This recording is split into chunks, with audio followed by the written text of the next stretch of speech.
The following program is a presentation from thezibbyshow.com. Welcome to Nigeria Untold with Zibby, a show about the Nigeria you never hear about, the beauty, inspiration, strength, and overall greatness of Nigeria, telling the Nigerian story the Nigerian way. Now here's your host, Zibby.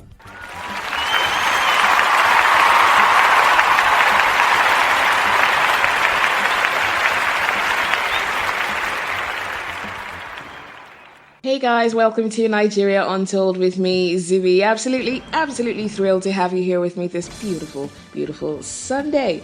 I have to say a massive thank you to everyone who downloaded, who listened, who streamed, and who shared a link. And of course, everyone else who sent their feedback regarding the first episode last week. It was launched on the 1st day of October, a significant day in Nigerian history. I just want to say thank you so much.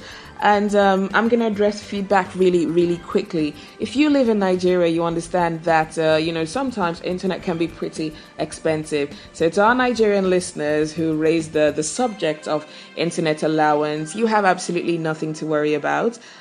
These shows are not going to exceed 15 to 20 MB, which, depending on your ISP, would probably cost about, maybe 10 or 15 naira. So you have nothing to worry about. I mean, it's not that much. So I understand times are hard everywhere, but it's not that much. So yeah. And all the way from Greece, we have Christina who says, "Hey Zibby, what if I don't use iTunes or Apple? How can I listen?" Well, oh wow. I understand some people don't use Apple, so they might not have access to iTunes, but you can still have the iTunes app on whatever computer device you use. But if you don't want the iTunes app, you can actually subscribe and listen to the podcast on your Android device. You can listen on Spreaker, you can listen on YouTube, for shared, on the website, thezibbyshow.com, and you can also listen from whatever podcast app you have on your Android smartphone. So yeah, we're very thoughtful. No one's getting left behind or anything. Thank you so much once again. Now this is the second episode, and I've got to say we have a lot in store for you today. There is the Nigerian Passport Quiz coming up later on in the show. You might want to take that one to see how Nigerian you are.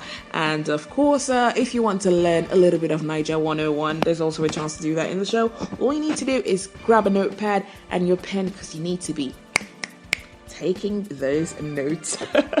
All right, let's start off talking about Game of Thrones. Now, Game of Thrones has been a massive hit on TV, and of course the books as well have been really amazing. Now, I was reading one of the books a few days ago for probably the 5th or 6th time, and something struck me with the character of Theon Greyjoy. Theon Greyjoy basically is a ward of Ned Stark, who's taken from the Ironborns when they lose a battle. Now, this reminded me of someone I had read about many years ago, Ikemefuna. Ikemefuna is a character in Chinua Achebe's Things Fall Apart. Now, Ikemefuna is taken as a captive from his community, which Okonkwo's community had defeated in war. Now, as long as Ikemefuna remains alive, there could be no war between both communities. So basically, Ikemefuna left Umuofia, Ikemefuna left Mbano, came over to Umuofia, and lived as a ward of Ned Stark, and became best friends with, did I say Ned Stark? See, it's so similar. I believe George Martin was inspired by Ikemefuna's story. Definitely he was. Because, I mean, the similarities are so obvious. You've got Theon Greyjoy, who's Ikemefuna, Ned, who's Okonkwo, and then you've got Woye, who is Rob. I mean, it's basically the same story, but set in different worlds. Oh my goodness, is my phone ringing? That should not happen. Okay, but anyways, so that's a similarity. I believe George Martin might have been heavily influenced by the story of Ikemefuna. Or maybe could it just have been a clear case of copywork? I'll leave you to make that decision for yourself. But speaking about Nigerian writers, I just want to talk a bit about Chimamanda Ngozi Adichie. Now, Chimamanda has set a stir in the world with her books. You've got Half of a Yellow Sun, Purple Hibiscus, Americana, and her short stories Thing Around Your Neck. Now, Half of a Yellow Sun was actually made into a movie starring Oscar-nominated actor Chinua Ejiofor, and it did really well. I saw the movie and I liked it. Maybe not as much as I liked the book. Everyone who sees a movie that's been adapted from a book always sort of thinks the book is better. So yeah, but it was really, really good anyways. So Chimamanda had a TED Talk a couple of years ago, and that talk was so powerful that Beyonce actually featured that talk on her song Flawless. Now, not only was that featured on the song with one of the hottest artists in the world, that speech was so inspirational, it was actually published as a book. We should all be feminists. And the amazing thing is, in some countries, I'm going to use Sweden in particular, that book is now a recommended reading book for everyone in Swedish high schools. They were all given a copy of that book and it's now part of the syllabus, like you need to read this book.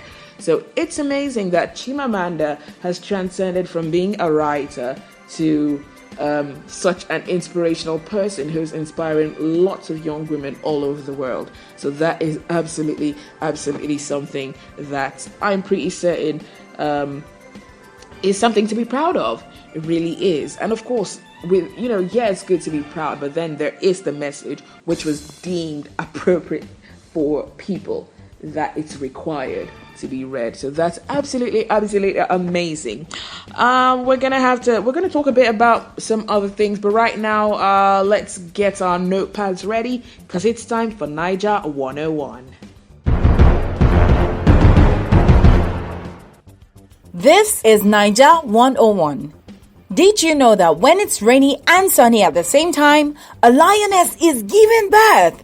Well, now you know. Keep listening to Nigeria Untold for more Niger 101. Telling the Nigerian story the Nigerian way. Okay, I hope you enjoyed that little bit of information from Niger 101. Don't worry, more Niger 101 tips will always come along on future episodes of Nigeria Untold. Now let's come back to 2016, September 2016. Now this is something new and something fresh. Now a 25-year-old lady called Hindatu Umar has been appointed as the first female ever to head a local authority in northern Nigeria. Now, 25-year-old Hindatu is the head of the Council of Argungu. Now, Argungu is one of the possibly most well-known areas in northern Nigeria because they have this annual festival called the Argungu Fishing Festival. It's a beautiful festival, it's large, it gets tourists from all over the world coming to take part in that event. Okay, let's talk briefly about the Argungu Fishing Festival. Now, the Argungu Festival is an annual 4-day event which is held in Argungu in Kebbi State in northern Nigeria. Now, this event basically is something that has been on for many, many years. It actually started in 1934. Yes, 1934. Way, way long ago, before some of our parents and grandparents were born actually. It started then as a way to mark the end of the feuds that had existed between the Sokoto Caliphate and the Kebbi Kingdom. So the event was basically meant to celebrate peace. I believe as that event is held every other year, that peace which it created basically has been strengthened by the bond of that event. Now, people from all over the world come over to Argungu in Kebbi State to actually take part in this event.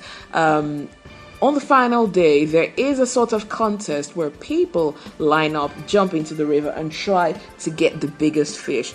Now, according to research, in 2005, the winning fish weighed 75 kilos. Now, that's a fish that weighs more than me. Maybe. Really, but that's like a massive, massive fish. Apparently, it needed 4 people to actually lift that fish up. Of course, a 75-kilo fish is massive. So that's something that takes place in Kebbi State every other year. And one thing I like is during the event, the competitors are sort of banned from using modern technology in their fishing. They're only allowed to use traditional fishing tools, and many even prefer to catch the fish with their hands. Okay, so speaking about that, it's really good that this young lady, Miss Hindatu Umar is going to be in charge of a council that is so historically relevant to Nigeria. So Argungu is not like, a little community with 10 families. It's a world-renowned area in northern Nigeria, in Kebbi State. Now, this is the first time that a woman has actually been appointed to lead that council.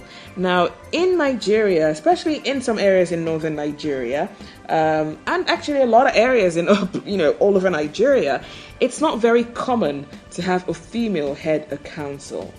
But definitely it's something very rare in northern Nigeria. But 25-year-old Hindatu Umar has broken that barrier by becoming the first female to actually head that position. I hope Hindatu Umar does a really good job, but I'm proud that this one is actually major good news. I mean, a lot of people might have their problems with world leaders, and I'm going to talk about Muammar Gaddafi in particular, but I like that he empowered women, having his guard made up of women. I mean, to me, it feels like that let women know that, you know what? We can do what the men are doing. And it's not a battle, but it's just very empowering and uplifting to know that a leader like Muammar Gaddafi could actually place his security in the hands of his females. So a big thumbs up, and I'm going to do my power to the people. You can't see, but I'm definitely doing it. If you've ever wondered why the greatness of Nigeria is not reported by the world's media, check out Nigeria Untold with Zibby. This is a show about empowerment. It's a show about inspiring others. It's a show celebrating the amazing achievements of Nigeria and Nigerians from all over the world. Okay, let's talk about showbiz right now. Just a few weeks ago, Lupita Nyong'o, who's an Oscar-winning actress, was photographed at her new movie premiere, wrapped in a Nigerian-style headscarf. Now, while she wore this with the Carolina Herrera gown, that scarf, that gele, was unmistakably Nigerian. And it's so nice to see that Nigerian fashion is being brought to the forefront of the world. Now, A-listers are wearing them. A lot of the time we've seen Beyonce, Solange, even Alicia Keys in head wraps, in Ankara fabric. It's beautiful and it's really fresh to see. It was nice to see Lupita in that outfit. Whether the gele went along with the dress, that's a topic for another day. But it's good to see that she actually did wear that one, proudly representing the Nigerian culture. So yay! Thumbs up Nigeria. That's another one. A few years ago, Jay-Z was in Nigeria. And while he was in Nigeria, he actually had a street named after him. Yeah, in Ilorin, in Kwara State. So that street was commissioned by him and named Sean Jay-Z Carter Road. And that was done by the then governor of the state. So it got me thinking, how certain factors could affect the price of property in certain areas. So do you think because that street is named Sean Carter, do you think it will drive up prices or drag them down, or no one really cares? I don't know, but I'm wondering if that might have anything to do with it, because I'm pretty certain some housing agents would definitely find a way to slip that in when they're dealing with prospective customers. Like, yeah, Jay-Z was here, he commissioned this road, in fact that's his house down the street, or that land belongs to him. Come on, agents would do anything to sell a property. So that is very, very likely. Okay, let's go on and do something fun. It's now time for the Nigerian Passport Quiz. Now let's see if Marianne has what it takes to get her passport destroyed, get her passport submitted for verification, or get a diplomatic passport. Stay here and don't go anywhere. Okay, so our first contestant on the Nigerian Passport Quiz is Marianne Duke.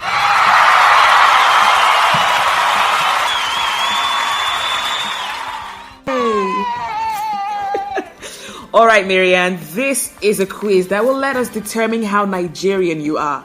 I know you love traveling, but girl, this is serious. If you do well, you might have visa-free travel. And if you don't, well, let's just say you won't be going anywhere for some time. Hey, Oluwa, pick up. Okay, so this is how it goes. Okay, so Marianne, each question is worth 10 points, and you have 3 questions to answer. Okay. So if you get 10 points or lower, you need to submit your passport for destruction. If you score between 11 to 20 points, maybe getting 2 questions right, you need to submit your passport to verify that you're really Nigerian. Okay. And if you get all 3 questions, 20 to 30 points, congratulations, you get a diplomatic passport. Nice. You don't have to apply for visas. Well, I hope I get that passport. Are you ready? Yeah! Okay, let's do it. First question. According to Nigerian folklore, what is the smartest animal in the animal kingdom? You have 5 seconds. Tortoise!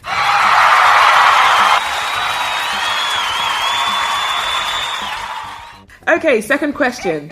The legendary warrior queen Amina hails from which city in northern Nigeria? Kano? Wrong. It's Zaria in Kaduna State. Final question. How many medals did Nigeria win at the last Olympic Games? 1! Yes!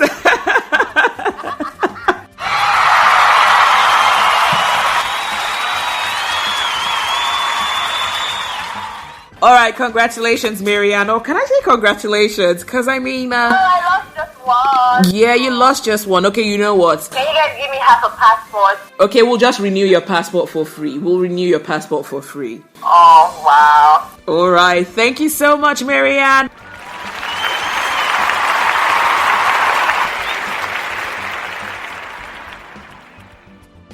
For Nigerians, by Nigerians.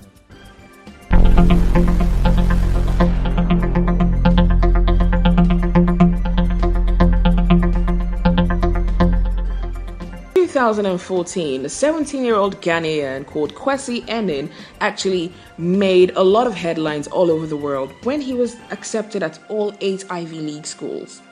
Now, getting acceptance to one Ivy League school is, not easy. But then when you get accepted to 8, that's like, whew, amazing. And Nigerians has this sort of sibling rivalry with Ghanaians. I don't know if it's because of jollof rice or something else, but there is that sibling rivalry. I believe Nigerians and Ghanaians absolutely love each other, and that's why they always have that little friction, which I think is really cute.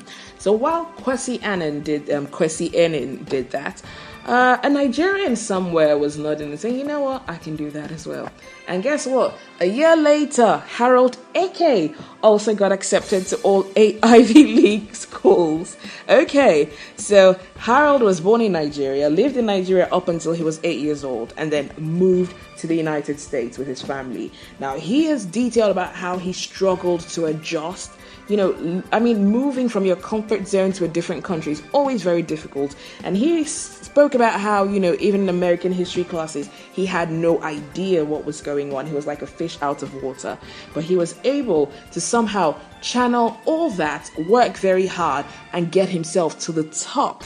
Now, Harold Eke also got accepted to 8 schools. 8 Ivy League schools. Not 1, not 2, 3, 4, 5, 6, 7, 8.